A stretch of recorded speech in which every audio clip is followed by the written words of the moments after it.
મારું નામ કુશાલ વેલજીભાઈ પરમાર છે. મારી બાનું નામ છે પ્રેમીબેન વેલજીભાઈ પરમાર.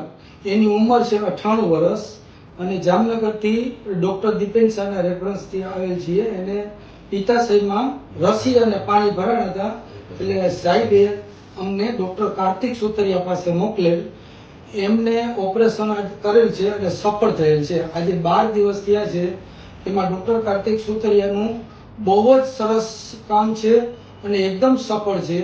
અને 3 દિવસથી ડોક્ટર કાર્તિક સુતરિયાએ ખાવાની, પાણી પીવાની, ચા, ફ્રૂટ જ્યુસ બધું છૂટ આપેલ છે અને આજ અમને અત્યારે રજા આપે છે.